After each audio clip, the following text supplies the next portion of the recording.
திருச்சி மாநகரத்தில் நடைபெற்று வரும் மேம்பால பணிகள், சாலை பணிகள் குறித்து நேற்று நேரில் சென்று ஆய்வு மேற்கொண்டேன். அதில் அந்த பணிகளில் காலதாமதம் ஏற்பட்டுள்ளது. அது எதனால் அந்த காலதாமதம் மற்றும் தற்போதைய அந்த பணிகளான எந்த நிலையில் உள்ளது, எப்போது அந்த பணிகள் நிறைவடையும் என்பதற்கான ஒரு விளக்கத்தை தான் நான் இப்போது அளிக்க விரும்புகின்றேன். முதல்ல நம்மளுடைய மாரிஸ் மேம்பாலம் கிட்டத்தட்ட உங்களுக்கு எல்லாருக்கும் தெரியும். நான் 2024 ஜூன்ல தான் பொறுப்பேற்றேன். எனக்கு ஒரு பொறுப்பேற்று ஒரு 4-5 மாதங்கள் கழித்து கிட்டத்தட்ட மார்ச் மாதம் 2025 மார்ச் மாதம் உங்களுடைய பத்திரிகை, குறிப்பாக உங்களுடைய பத்திரிகையாளர் தான் என்கிட்ட அந்த கோரிக்கையில் வச்சுருந்தாங்க. மாரிஸ் மேம்பாலம் பற்றியும் கேள்விகள் கேட்டிருந்தீங்க, அரிஸ்டோவுக்கு கேட்டிருந்தீங்க. அப்போ அந்த மார்ச் 2025 உங்களுக்கு எல்லாருக்கும் தெரியும், உடனே நம்முடைய டிஆர்எம், ரயில்வே டிஆர்எம் அவரை சந்திச்சு, அன்றைய மேலாளர் அவர் பார்த்தீங்கன்னா அன்புடன் இருந்தார்.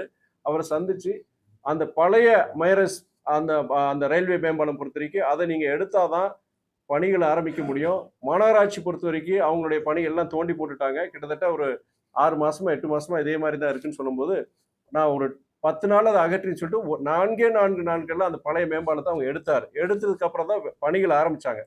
ஸோ நான் தொடர்ந்து அதுலேருந்து ஃபாலோ பண்ணிட்டு இருக்கிறேன். இது வரைக்கும் 2 தடவை அவங்க ஒரு ஒரு தேதிகள் கொடுத்துருந்தாங்க. இத்தனை மார்ச், முதல்ல என்ன சொன்னாங்க, மார்ச்ல முடிக்கிறேன்னு சொல்லியிருந்தாங்க. அதுக்கப்புறம் சில காரணங்களுக்காக அதுக்கப்புறம் மார்ச் பொறுத்த வரைக்கும் ஆகஸ்ட்னு சொல்லியிருந்தாங்க. இந்த வர ஆகஸ்ட் முடிக்கிறேன்னு சொல்லியிருந்தாங்க. நேற்று பார்க்கும்போது, ஆய்வு பண்ணும்போது ஆகஸ்ட்ல முடியாது, செப்டம்பர், இனி ஒரு 40 நாள், செப்டம்பர் இறுதிக்குள்ள நாங்கள் முடிச்சிடுறோம் அப்படின்னு சொல்லிட்டு ஒரு 40 நாள் கூட கேட்டிருக்கிறாங்க. நீங்க மாரிஸ் மேம்பாலத்தில் பார்க்கும்போது அங்க பாலம் வேலை நடந்திருக்கு. ஆனா பாலம் நிறைவு பெறும் மாதிரி இல்லையங்கிற சந்தேகம் உங்களுக்கு சரி, பொதுமக்களுக்கு நிறைவேறக்கு இருக்கு. அதுக்கு காரணம் என்னன்னா, அந்த ஃபேப்ரிகேஷன் என்னன்னா, அந்த எல்லாமே உங்களுக்கு ஸ்டீல் ஃபேப்ரிகேஷன் தான் அந்த பாலம் ஃபுல்லாவே.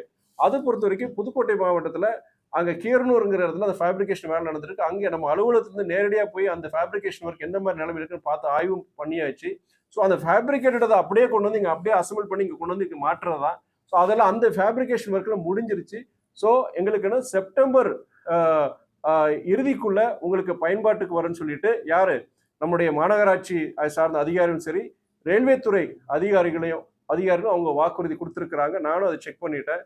ஸோ அது அடுத்து அரிஸ்டோ மேம்பாலம் பொறுத்த வரைக்கும் அவங்க ஜூன்ல முடிக்கிறேன்னு சொல்லியிருந்தாங்க. அதுல அங்க கான்ட்ராக்டர்னால சில பிரச்சனை இருந்து அதனாலதான் அந்த காலதாமதம் ஏற்கனவே ஏற்பட்டு இருந்தது. அதுக்கப்புறம் ரயில்வே துறை அமைச்சரை நேரில் சந்திச்சு இந்த பிரச்சனை சொன்னதுக்கு அப்புறம் துரிதமான நடவடிக்கை, கடந்த கால சில தவறுகள் நடக்காத மாதிரி அவங்க ரயில்வே அதிகாரிகள் அதை ஒத்துழைச்சாங்க. ஆனா இப்போ என்னன்னா, மேற்கொண்டு ஒரு 5 மாதங்கள் டிலேன்னு சொல்லியிருக்கிறாங்க. அது காரணங்கள் சொல்லியிருக்கிறாங்க.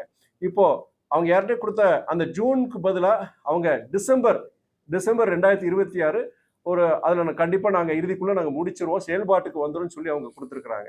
3வது பொறுத்த வரைக்கும் நம்முடைய டவுன் ஸ்டேஷன் இருக்கிற மேம்பாலம், ரயில்வே மேம்பாலம் உங்களுக்கே தெரியும். 2012 அது சாங்ஷன் பண்ணியிருந்தாங்க. 2012 சாங்ஷன் பண்ணதுக்கு அப்புறம் லேண்ட் எக்விசிஷன், நில கையகப்படுத்துறதுல நிறைய பிரச்சனை இருந்தாலும் சுப்ரீம் கோர்ட் வரைக்கும் போனாங்க. அதுக்கப்புறம் 2018 தான் நில கையகப்படுத்துற அதெல்லாம் ஒரு தீர்வு ஏற்பட்டு 2023 தான் ஃபண்ட் சாங்ஷன்லாம் ஆகி அந்த பணிகள் தொடங்கினாங்க.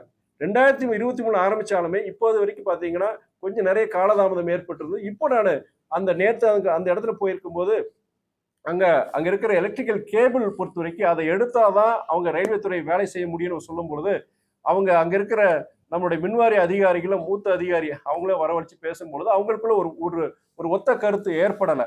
நேற்று மாலை மறுபடியும் இங்க ஆபீஸ் கூப்பிட்டு வச்சு கிட்டத்தட்ட ஒரு 1.5 மணி நேரம் அங்க டிஸ்கஸ் பண்ணோம். ரயில்வே துறை அதிகாரிகள், மின்வாரியம், அங்க நம்முடைய மாநில நெடுஞ்சாலைத்துறை அதிகாரி எல்லாருமே பேசியது. ஏன்னா ஒருத்தர் ஒன்று சொல்லிட்டு இருந்தாங்க. அந்த பணிகள்ல ஒரு தொய்வு ஏற்பட்டிருந்தது. இன்று காலை மறுபடியும் அவங்களை வர சொல்லி ஒரு தீர்வு ஏற்பட்டு அவங்க உடனடியாக அந்த மின்வாரியம் பொறுத்த வரைக்கும் அந்த கேபிளை எடுத்துட்டு அங்க டெம்பரரியா எடுத்துட்டு அவங்களுடைய ரயில்வே துறை பொறுத்த வரைக்கும் அந்த இடத்துல அந்த வேலையை ஆரம்பிக்கிறதுக்கு உண்டான இதை சொல்லியிருக்கிறாங்க. அது என்னன்னா, உங்களுக்கு அவங்க சொல்லியிருக்கிறது நம்ம டவுன் ஸ்டேஷன் பொறுத்த வரைக்கும் அடுத்த ஆண்டு 2027 ஆகஸ்ட் இறுதிக்குள்ள அது முடிஞ்சிடும் சொல்லியிருக்கிறாங்க. அதுக்கு அடுத்தபடியாக நம்முடைய பஞ்சப்பூர் பஸ் ஸ்டாண்ட், புது பஞ்சப்பூர் பஸ் ஸ்டாண்டையும் அந்த நம்முடைய கிராப்பட்டிங்கிற அந்த பகுதி இணைக்கிற அந்த பாலம் பொறுத்த வரைக்கும் அது நேற்று பார்க்கும்போது வேலைகள் நடந்துட்டு இருந்தது. நவம்பர்ல ஷெட்யூல் கம்ப்ளீஷன் பொறுத்த வரைக்கும் நவம்பர் இந்த வருஷம் நவம்பர்ல சொல்லியிருந்தாங்க. அதுல அங்க இருக்கிற மண்கண்டத்துடைய தன்மை கொஞ்சம் சவாலா இருந்ததுனால அதுல ஒரு 2 மாசம் டிலே. ஜனவரி 2027 அடுத்த வருஷம் ஜனவரி 2027ல உள்ள முடிஞ்சிரும்னு அவங்க சொல்லியிருக்கிறாங்க.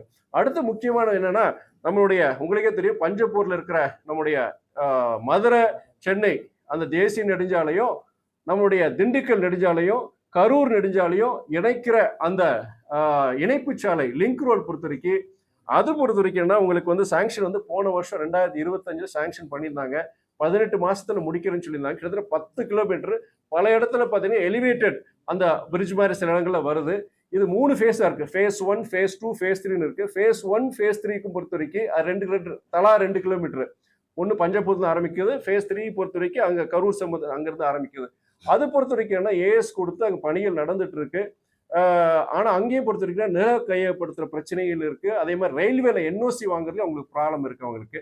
ஃபேஸ் 2 பொறுத்த வரைக்கும் இடையில இருக்கிற 5 கிலோமீட்டர் வச்ச பகுதி பொறுத்த வரைக்கும் அது ஏஎஸ்சியால் அட்மினிஸ்ட்ரேட்டிவ் சாங்ஷனே இனி ஆகாம இருக்கு. அது அதிகாரிட்டு கேட்ட நான் இது சார் இதுதான் காரணங்கள் சொல்லியிருக்கிறாங்க. பட் என்னன்னா இது நம்மளுடைய அந்த பஞ்சப்பூர்ல இருந்து நம்ம கரூர் போற அந்த இணைப்பு சாலை இருக்கு பாத்தீங்களா, நம்ம Madurai road, Dindigul road, Karur road இணைக்கிற சாலை பொறுத்த வரைக்கும் அது சவாலான ஒரு ப்ராஜெக்ட். அது ஆக்சுவலி அது வந்து இது கடந்த கால அனுபவங்கள்லாம் பார்க்கும்போது எனக்கு என்னன்னா அது குறைஞ்சபட்சம் 15-20 வருஷம் வரைக்கும் இழுக்காங்கிற இதற்கு ஓப்பனா அவங்ககிட்ட சொல்லிடுறேன் நான். ஆனால் நான் என்ன சொல்லியிருக்கேன்னா அந்த கான்ட்ராக்டருக்கு சரி அங்க இருக்கிற நம்மளுடைய அதிகாரிகள் சரி நம்மளுடைய அதிகாரிகள் எல்லாருக்கிட்டையும் என்ன சொல்லியிருக்கிறேன்னா நம்ம கடந்த கால அனுபவம் போய் நம்ம சொல்லியிருக்கோம். பல பிரிட்ஜஸ் பல பாலங்கள் பல சாலையை பொறுத்த வரைக்கும் உங்களுக்கே தெரியும் இவ்வளவு காலதாமதமா இருக்கு. ஆனா இவ்வளவு சவாலா இருக்கிற நம்ம அந்த இணைப்பு சாலை பொறுத்த வரைக்கும் எல்லாரும் ஒருங்கிணைந்து செயல்படலாம் செய்யலன்னா அது 15-20 வருஷம் ப்ராஜெக்ட் மாறிடும்னு சொல்லியிருக்கிறேன். இன்னொரு நான் என்ன இந்த அதிகாரிகள் கிட்ட நான் கேட்டிருக்கிறேன் நான் எதனால இந்த டிலே நம்மளுடைய மாரிஸா இருக்கட்டும் அரிஸ்டா இருக்கட்டும் மறுபடியும் ஒரு 2 மாரிஸ் பொறுத்த வரைக்கும் கிட்டத்தட்ட 1.5 மாசம் டிலே ஆயிருக்கு. அரிஸ்டோவை பொறுத்த வரைக்கும் கிட்டத்தட்ட 5 மாசம் டிலே ஆயிருக்கு. இது எதனால காரணம் சொல்லும்போது அவங்க சொன்ன காரணங்கள் என்னன்னா இந்த கேஸ் சிலிண்டர் தட்டுப்பாடு அந்த இது பொறுத்த வரைக்கும் அங்க ஃபேப்ரிகேஷன் பண்றாங்க வெல்டிங் பண்றாங்க அதுக்கு உண்டான தட்டுப்பாடு இருந்ததுனால எங்களுக்கு வந்து கொஞ்சம் தாமதம் ஆயிடுச்சு. அதுவும் இல்லாம இந்த 2 மாசம் அந்த எலெக்ஷன் டைம்னால அசாம் வெஸ்ட் பெங்கால் கேரளா போன்ற வெளி மாநிலங்களிலிருந்து வந்த தொழிலாளர்கள் பொறுத்த எலெக்ஷன் அவங்களுக்கான வெளியே போயிட்டாங்க. அதுலயும் எங்களுக்கு ஒரு ப்ராப்ளம் ஏற்பட்டு சொன்னாங்க. அது நான் ஏற்புடையது இல்லைன்னு சொல்லியிருக்கிறேன் நான். இதெல்லாம் நீங்க பல இதை கருத்தில் கொண்டுதான் நீங்க எனக்கு ஒரு எஸ்டிமேட் கொடுக்குறீங்க.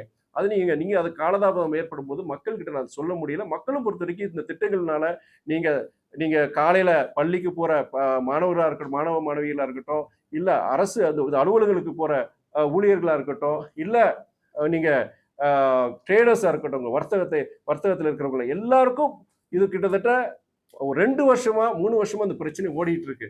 தயவு செய்து இனிமே எனக்கு காலதாமம் ஆகக்கூடாது. யாருக்கு நீங்க வீக்லி ஷெட்யூல் எனக்கு கொடுத்துட்டு இருக்கீங்க.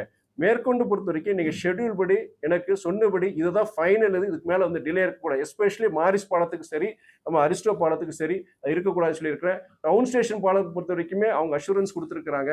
அவங்க அதனால இனி வர்ற காலங்களை பொறுத்த வரைக்கும் அவங்க சொன்ன ஷெட்யூல் படி முடிச்சிருவாங்கிற நம்பிக்கை எனக்கு இருக்கு. கொஸ்டின்ஸுக்கு வேற இன்னும் அடுத்து என்னன்னா நம்ம உங்களுக்கு எல்லாருக்கும் தெரியும் நம்ம இங்க திருச்சியிலிருந்து இங்க ஒரு காலை நேர சேவை இங்க இருந்து நம்ம திருப்பதிக்கு போற ஒரு ரயில் சேவை வந்து வேணும்னு சொல்லிட்டு பல வருஷங்களா நீங்க பல பேர் கோரிக்கை வச்சிருந்தாங்க. ஜனங்க வச்சிருந்தா மீடியால அவங்க கேட்டிருந்தாங்க. நான் ரயில்வே துறை அமைச்சர்கிட்ட ஒரு பகல் நேர சேவை ஒரு இன்டர்சிட்டி எக்ஸ்பிரஸ் ஒன்று எங்களுக்கு ஒரு பெங்களூருக்கு வேணும் எர்ணாகுளத்துக்கு கொச்சினுக்கு ஒன்று வேணும் திருப்பதிக்கு வேணும். இந்த 3 இடத்துக்கு கண்டிப்பா எங்களுக்கு வேணும்னு சொல்லும் போது ஏதோ ஒண்ணு நான் கண்டிப்பா செஞ்சு தரேன்னு சொல்லியிருந்தாரு. அந்த வாக்குறுதியின் படி என்னன்னா அவரு இது சம்பந்தமா பலரும் நான் பேசியிருக்கேன். ரயில்வே துறை அமைச்சர்கிட்ட பேசியிருக்கிறேன். நம்மளுடைய மானிய கோரிக்கை அதுலயுமே நான் நாடாளுமன்றத்தில் இதை பத்தி நான் பேசியிருக்கிறேன். இந்த தேவையை பத்தி நான் சொல்லியிருக்கிறேன் நான். இப்போ வந்து அவங்க ரயில்வே துறை அமைச்சகம் பொறுத்த வரைக்கும் நம்ம திருச்சியிலிருந்து நம்ம திருப்பதி வரைக்கும் திருப்பதி மூலியமா குண்டூர் போற அந்த ட்ரெயின் யாருக்கும் அந்த ட்ரெயின் குண்டூர் திருப்பதி ட்ரெயின் இருந்தது அது திருச்சி வரைக்கும் அவங்க நீட்டிச்சிருக்கிறாங்க. நம்ம ரிக்வஸ்ட் கேட்டு நீட்டிச்சிருக்கிறாங்க. பகல் நேர சேவை நமக்கு ரொம்ப நாள் கழிச்சு நமக்கு வந்து திருச்சியிலிருந்து திருப்பதிக்கு போறக்கூடிய ரயில் சேவை கிடைச்சிருக்கு. இதுக்கு நான் ஒன்றிய ரயில்வே துறை அமைச்சர் திரு அஸ்வினி வைஷ்ணவ் அவர்களுக்கும் ஒன்றிய அமைச்சகத்துக்கும் என்னுடைய நன்றியை நான் தெரிவிச்சுக்கிறேன். அதே வேளையில் திருச்சி விமான நிலையம் பொறுத்த முக்கியமான ஒரு நான் சொல்லணும். உங்களுக்கு தெரியும் திருச்சி விமான நிலையம் பொறுத்து சர்வதேச விமான நிலையம் ரொம்ப வேகமா வளர்ந்துட்டு இருக்கு. வருஷம் வந்து உங்களுக்கு பேசஞ்சருடைய இது வந்து எண்ணிக்கை வந்து பன்மடங்கு நீங்க வளர்ந்துட்டு இருக்கு. அது ஒரு அதே நேரத்தில் உங்க திருச்சி பன்னாட்டு விமான நிலையத்தினுடைய கட்டடம் அந்த இது பொறுத்த வரைக்கும் அது உங்களுக்கு சில வருடங்களுக்கு முன்பு நம்முடைய மாண்புமிகு பிரதம மந்திரி வந்து திறந்து வச்சுட்டு போனாரு. அது என்னன்னா கிட்டத்தட்ட 20 வருஷ தேவைகளை மனசுல வச்சுக்கிட்டு அவ்வளவு வருஷ கட்டிடத்தை அவங்க கட்டி கொடுத்தாங்க. ஆனால் இன்னொன்னு என்னன்னா அந்த ஓடுதளம் ரன்வே எக்ஸ்பென்ஷன் அது முடிக்கலன்னா நீங்க இவ்வளவு பெரிய விமான நிலையத்தை கட்டி அது புரோஜனம் இல்லாம போயிருந்தா அது எல்லாருடைய இது. அதே நேரத்தில் என்னன்னா இப்போ அந்த விமான நில ஓடுதளத்துக்கு விரிவாக்கத்துக்குள்ள நிலம் அது ஒரு மிகப்பெரிய பிரச்சனையா இருந்தது. நான் 2024 ஜூன்ல நான் பொறுப்பேற்கும் போது என்கிட்ட முக்கியமான கோரிக்கை என்ன சொன்னாலும் அந்த ஓடுதளம் பொறுத்த வரைக்கும் கிட்டத்தட்ட 15 வருஷமா ப்ராப்ளம் இருக்குன்னு சொல்லும் பொழுது கண்டிப்பா நான் முயற்சி செய்வேன்னு சொன்னேன். அந்த நில கையகப்படுத்துறதுல கிட்டத்தட்ட 100% அது முடிஞ்சிருச்சு. போன பிரஸ் மீட்டும் உங்ககிட்ட சொல்லியிருந்தேன். முடிஞ்சு நம்முடைய திருச்சி விமான நிலைய நிர்வாகம் அந்த நில கையகப்படுத்தக்கூடிய நிலத்துல நாங்க முடிச்சுட்டோம். அது கிட்டத்தட்ட நம்மளுடைய அது பாராட்டுகள் என்னன்னா எனக்கு மாத்திரம் கிடையாது, நீங்க இருக்கிற மாவட்ட நிர்வாகம் குறிப்பா நம்மளுடைய மாவட்ட ஆட்சியர் நம்முடைய தமிழ்நாடு நம்முடைய மாவட்ட ஆட்சியத்தில் இருக்கிற அதிகாரிகள் அவங்களுடைய ஒத்துழைப்பு அவங்களுடைய உழைப்புல கிடைச்சதுதான் நிறைய மக்கள் அது கொடுத்துருக்காங்க. அந்த நிலத்தையும் கொடுத்துருக்காங்க. அவங்க எல்லாருக்கும் நன்றி சொல்றேன். நான் நிலத்தெல்லாம் கையகப்படுத்தாச்சு, ரொம்ப சிரமப்பட்டு கையகப்படுத்தி 100% முடிச்சாச்சு. இப்ப என்னன்னா அந்த கையகப்படுத்த நிலத்துல வந்து கிட்டத்தட்ட 350 கோடி அதை விரிவாக்கப்படி அந்த பணியில பண்றதுக்கு கிட்டத்தட்ட 350 கோடி தேவையான டீடைல் ப்ராஜெக்ட் ரிப்போர்ட் விரிவான திட்ட அறிக்கை அதை வந்து திருச்சி விமான நிலைய நிர்வாகம் வந்து இந்திய விமான நிலைய ஆணையத்துக்கு ஏர்போர்ட்ஸ் அத்தாரிட்டி ஆஃப் இந்தியாவுக்கு அவங்க அனுப்பிச்சிருக்கிறாங்க. அனுப்பிச்சு கிட்டத்தட்ட பல மாசங்கள் ஆயிடுச்சு. கிட்டத்தட்ட மார்ச் மாசமே அவங்க அனுப்பிச்சிட்டாங்க. அவங்க 350 கோடி தேவைன்னு சொல்லி அனுப்பிச்சிருக்கிறாங்க. ஆனா இதுவரைக்கும் அந்த நிதி எப்போ வரும் எப்போ கிடைக்கிற எந்தவித பதிலும் கிடையாது, எதுவும் கிடையாது. இதுல முக்கியமான இன்னொரு விஷயம் என்னன்னா இப்போ தற்சயமே இருக்கிற விமான நிலையம் அந்த ரன்வே இருக்கு பாத்தீங்களா, 2 பக்கம் இருக்கிற அந்த சாயிலுடைய அந்த இது மண்ணுடைய தன்மையை பொறுத்த வரைக்கும் அது குறிப்பிட்ட அளவு இருக்குன்னு சொல்லுவாங்க. அதுக்கு வந்து என்னன்னா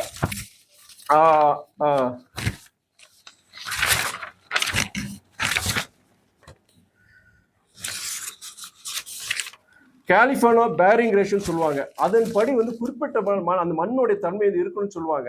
அது வந்து நம்மளுடைய அந்த தரத்தின்படி இல்லை. 2027 டிசம்பருக்குள்ள அதை மாற்றி அமைச்சர்னு சொல்லிட்டு நம்ம திருச்சி விமான நிலைய நிர்வாகம் வந்து ஒரு வாக்குறுதி கொடுத்துருக்காங்க. ஏன்னா ரன்வே விட்டு சில விமானங்கள் வந்து சில சமயம் ஒரு விபத்தாவது வெளியில போகணும்னா அந்த மண் வந்து அந்த மண்ணை வந்து அந்த விமானம் வந்து ஓடுற மாதிரி இருக்கணும். இல்லைன்னா அதோட தன்மை ரொம்ப மோசமா இருந்துச்சுன்னா அது விபத்து ரொம்ப மிகப்பெரிய விபத்து வரதுக்கு வாய்ப்புகள் இருக்குன்னு சொல்லிட்டு தான் அதை மாத்தி கொடுக்குறோம். அது ஒரு அடிக்கு அந்த மண்ணை வந்து மாத்தி கொடுக்குறோன்னு சொல்லிட்டு நம்ம திருச்சி மாநில அறிக்கை கொடுத்துருக்குறாங்க. 2027 டிசம்பருக்குள்ள மாத்திருன்னு சொல்லிட்டு. ஆனா இப்போ இருக்கிற விமான சேவைகள் இருக்கும்போது அதை மாற்ற முடியாத சூழ்நிலை இருக்கு. இந்த ரன்வே எக்ஸ்பான்ஷன் பண்ணிட்டா வச்சுக்கோங்க, இப்போ அந்த புதுசா எக்ஸ்பேண்ட் பண்ண அந்த பகுதியில பொறுத்த வரைக்கும் இப்போ அந்த விமான சேவைகள் மறுபடியும் அதை தொடங்கலாம். அந்த பழைய இடத்துல வந்து இந்த ரிப்பேர் ஒர்க் அந்த பண்ணலாம். அவங்க அந்த மண்ணை மாற்றி செய்யற வேலையை பண்ணலாம். இப்ப இதை கருத்தில் கொண்டு நம்முடைய ஒன்றிய அரசு சரி, நம்முடைய விமானத்துறை அமைச்சகமும் சரி, இந்த விமான நிலைய அந்த ரன்வே எக்ஸ்பான்ஷனுக்கு உண்டான அந்த நிதி 350 கோடியை வந்து விரைவில் அவங்க சாங்ஷன் பண்ணுங்கிறது என்னுடைய அன்பான ஒரு வேண்டுகோள். இது வந்து இனிய காலதாமதம் செய்யாதீங்க. கிட்டத்தட்ட 14 வருஷமா அந்த ரன்வே எக்ஸ்பான்ஷன் பேசிட்டே தான் இருக்கிறோம். நம்முடைய தமிழ்நாடு அரசு நம்மளுடைய திருச்சி மாவட்ட நிர்வாகம் வந்து சிரமப்பட்டு நம்ம திருச்சி மக்களும் சரி அவங்களுடைய தங்களை நிலங்களை கொடுத்துருக்குறாங்க. கொடுத்து இப்போ நிலம் கிடைச்சிருச்சு. ஆனா அந்த விரிவாக்கத்துக்கு உண்டான அந்த நிதி 350 கோடியை நம்முடைய விமான போக்குவரத்து துறை அமைச்சகம் அதுக்குண்டான நிதியை உடனே கொடுக்கணும். ஏன்னா உங்களுக்கு எல்லாருக்கும் தெரியும், இன்னைக்கு திருச்சி மாத்திரம் கிடையாது, மத்திய தமிழ்நாட்டுக்கு வந்து ஒரு சர்வதேச நுழைவு வாயிலா இருக்கிறதா நம்ம திருச்சி பன்னாட்டு விமான நிலையமா இருக்கு. இங்க தொழில் வளர்ச்சிக்கு சரி, இன்னைக்கு பல்வேறு இதுக்கு வந்து அந்த தொழில் வளர்ச்சிக்கு சரி, திருச்சிக்கு மாத்திரம் கிடையாது, மத்திய தமிழ்நாட்டுடைய தொழில் வளர்ச்சிக்கு இந்த விமான நிலைய வளர்ச்சி பெரிதும் பங்களிக்குங்கிறது எல்லாருக்கும் நமக்கு தெரியும். இனியும் காலதாமதம் ஆகக்கூடாது என்னுடைய அன்பான வேண்டுகோளை நான் இந்த நேரத்தில்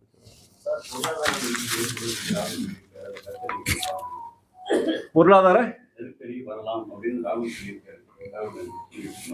நீங்க அவர் சொல்ற காரணம் பத்தி உங்களுக்கே தெரியும். நீங்க மேற்கு ஆசிய பகுதியில பொறுத்த வரைக்கும் நடக்கிற அந்த போர் காரணமாக ஒரு பதட்டமான சூழ்நிலை காரணமாக நீங்க ஏற்கனவே உங்களுக்கு தெரியும், உங்களுக்கு கச்சா எண்ணெயுடைய அந்த வருகை நமக்கு கிடைக்காதனால உங்களுக்கு எல்பிஜி கேஸ் சிலிண்டரா இருக்கட்டும், பெட்ரோல் டீசலுடைய விலையெல்லாம் கூடிடுச்சு. இப்போ 4வது முறை அதை விலையை ஏற்றி இருக்கிறாங்க.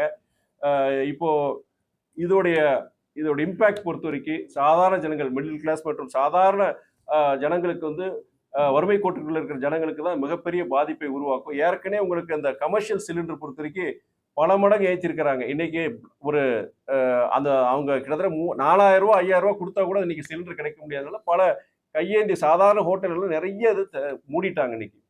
இப்போ என்னன்னா இந்த பெட்ரோல் டீசல் உறைவுனால விலை உயர்வுனால உங்களுக்கு வந்து உங்களுக்கு இன்னைக்கு சரக்கு போக்குவரத்துடைய இது பொறுத்த வரைக்கும் அதோடைய காஸ்ட் வந்து இன்க்ரீஸ் ஆகிறதுக்கு நிறைய வாய்ப்புகள் இருக்கு. அப்படி கூடும் பொழுது நீங்க காய்கறி விலையோ இருக்கட்டும், இங்க எல்லா பொருட்களுடைய அத்தியாவசிய பொருட்களுடைய விலையை உயரும் பொழுது பணவீக்கம் வீக்கம் கண்டிப்பா இன்ஃபிளேஷன் அதுவும் வந்து கூடுறது போது மொத்தத்துல பொறுத்த வரைக்கும் சாதாரண ஏழை எளிய மக்களுக்கு எல்லாருக்கும் ஒரு மிகப்பெரிய ஒரு பிரச்சனை சவாலா இருக்குங்கிறதா ஒரு இது. இதுல என்னன்னா ஒன்றிய அரசு ஏற்கனவே இது ஒரு பதட்டமான சூழ்நிலையை தெரிஞ்சிருக்கு, பல மாசம் முன்னே தெரிஞ்சு முன்கூட்டியே நமக்கு பொறுத்த வரைக்கும் இதுக்குண்டான மாற்று ஏற்பாடுகள் அதை வந்து ஒன்றிய அரசு செஞ்சிருக்கணும். சரி இப்போனாச்சும் அந்த மாற்று ஏற்பாடுகளுக்கு உண்டானது கச்சா எண்ணெயும் சரி நமக்கு அந்த எல்பிஜிக்கு உண்டான அதுக்கு உண்டான மாற்று ஏற்பாடுகள் ஒன்றிய அரசு விரைவில் செஞ்சு இது போன்ற ஒரு ஒரு ஒரு சவாலான ஒரு சூழ்நிலையிலிருந்து நம்மளை வந்து இந்திய நாட்டையும் சரி மக்களையும் வந்து காப்பாற்ற வேண்டிய கடமை ஒன்றிய அரசு இருக்கு. சகோதரர் ராகுல் காந்தி சொன்னது வந்து ஒரு உண்மையான கருத்து தான். ஏன்னா வந்து உங்களுக்கே தெரியும் பெட்ரோல் டீசல் இவ்வளவு கூட்டிட்டாங்க. கிட்டத்தட்ட இன்னைக்கு டீசல் பொறுத்த வரைக்கும் பெட்ரோல் பொறுத்த 105 ரூபாய் வரைக்கும் வந்துச்சு. இப்போ டீசல் காஸ்ட் 96 ரூபாய்க்கு வந்துச்சு. கமர்ஷியல் கேஸ் சிலிண்டர் கிடைக்க மாட்டேங்கி. இப்படியே போச்சுன்னா நாளைக்கு இனியும் இந்த ஒரு ஒரு சவாலான சூழ்நிலை அவர் இன்ஃபேக்ட் ஊரடங்கு உத்தரவு கூட வரலாம்ங்கிற மாதிரி ஒரு ஒரு பேச்சு இருக்கு. இப்படி இருக்க சூழ்நிலை ஒன்றிய அரசு இதுல அதிக கவனம் செலுத்தி இதுக்கு ஒரு ஒரு தீர்வு கொடுக்கணும்.